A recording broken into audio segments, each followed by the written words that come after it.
they're at it again.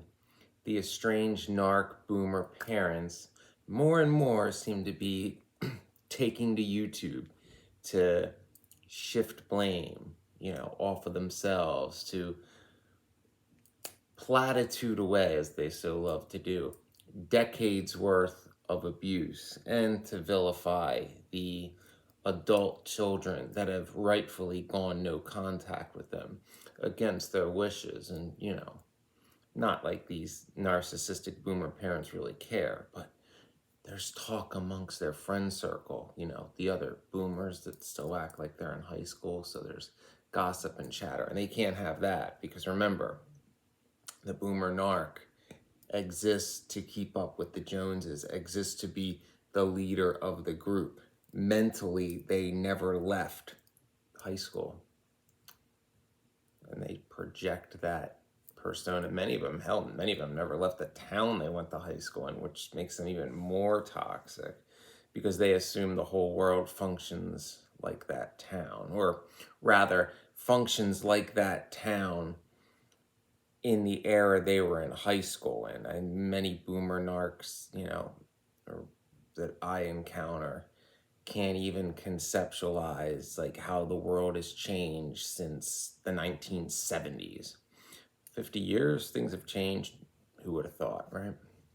But specifically, as I've seen in these videos that they make that I watch on my lunch break sitting in my car, taking an hour break off the clock that I do not need nor want. I'd rather leave earlier, but corporatism.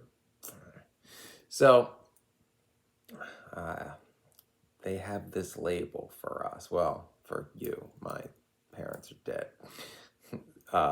They're defiant adult children. Now, how can an adult child be defiant?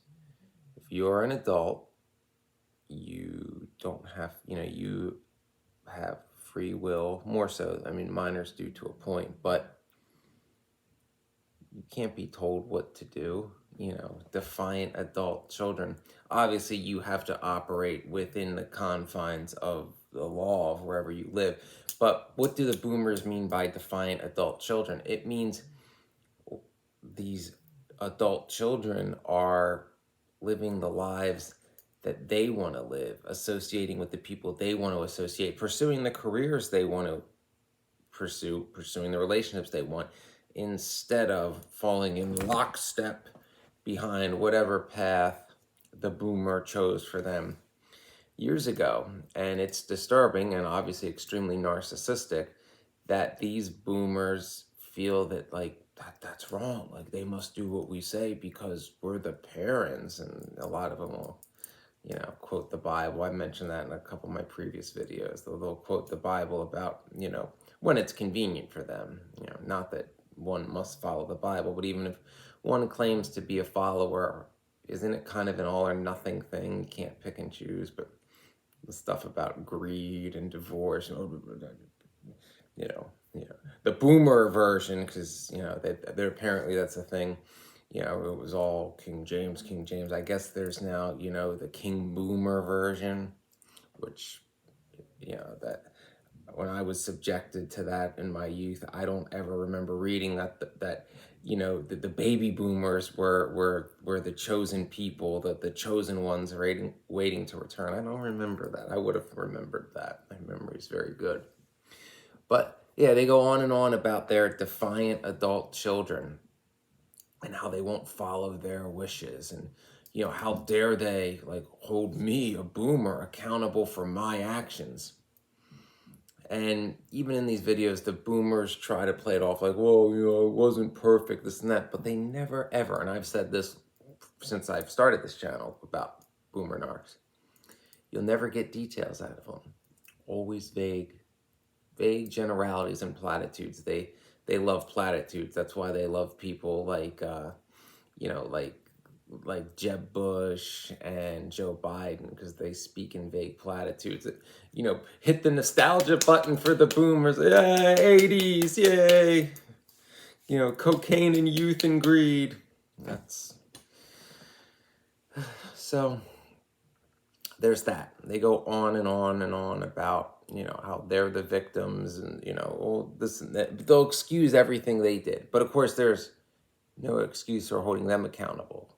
You know what I mean? Like, we can't hold them accountable. They can hold you accountable because they see themselves as better than you. I've said this many times. Boomer narcs regard everybody born after 1964 as second-class citizens, and this has nothing to do with education, merit, wealth, status. It's all just race, gender. It's all the year you were born. We are the chosen ones because we said so.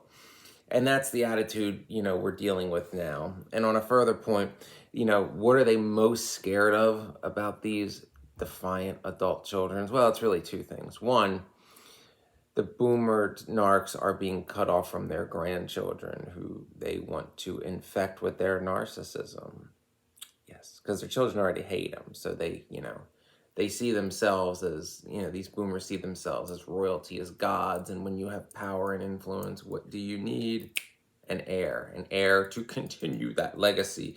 Boomers want immortality. So they want access to their grandkids to infect them with their boomer mindset. So boomerism can live on. Where the reality is as their grip on power slowly dissipates, as they're becoming, infirm in the mind and the body, and it's becoming ever more and more present, and they will soon be, no longer be the majority because they're dying, and they'll be ushered out of the seats of power, the true extent and destruction and incompetence of 40 plus years of neoliberal corporatism, i.e. Reaganism and Clintonism in the United States, Thatcherism, Blairism across the pond. You get the picture. It's going to come to a light. Change is going to happen. Change is going to happen while they're mostly still alive but infirm. So they're going to have to see their precious legacy, their hubris, their bravado be destroyed and be exposed as who they really are. And on a more micro scale, what is the specific, boomer at their defiant adult children for? Well, these boomers are getting old and ill, and they realize that in all likelihood, they're going to die alone, and they don't want that. No. They think, it is the children, they must take care of me. It's because I said that's the way it works. No, you acted the way you did for 40 some years. You talked about consequences. It's ironic because when I was a child raised by boomers, I was held to an adult standard. Like, I was held responsible as if I was an adult for things I did as a child. And now the boomers think like, how dare you hold me accountable for things I did as an adult? But I'm a boomer. See the double standard? They love double standards. And they love tribalism too, because they all defend each other. That's even, boomers are the most cohesive collective there ever was. A boomer will always defend another boomer. Their loyalty is to their generation above all else, and that is obvious. So they're getting on, making these channels, crying to other boomers, teaching them guilt tactics and gaslighting tactics to try to, force their adult children to go back into their lives, and they don't want to. We're done with the abuse. We fought like hell to get away from them. It's the boomer who refuses to change, but they need that fix. They need that narcissistic supply. They need to sit on their high horse and feel superior and look down on you and boast about how great they are and, how they did everything bigger, better, better, even though most of them it was handed to them. But it was different back then and they deserve it because boomer. It's their answer to everything. We are baby boomers. Still don't know what that means beyond you were born between 1946 and 1964, but apparently there is a deeper meaning to that I have yet to decipher. I think it's, they truly see themselves as some sort of demigod by birth. It is their birthright. So be aware of that too. This new label of defiant adult child. It just basically means, how dare you be an adult with free will? You are our property. You are to do as you are told, by us because we're us, and You know, even though we did what we wanted despite what our parents wanted. It was different for everything was different for them. They can't explain it. It just was. So don't get suckered in by that. Don't let a group of boomers guilt trip you. You know, understand it's annoying, but fortunately, they can't last too much longer. You know, time comes for us all, even the boomer gods.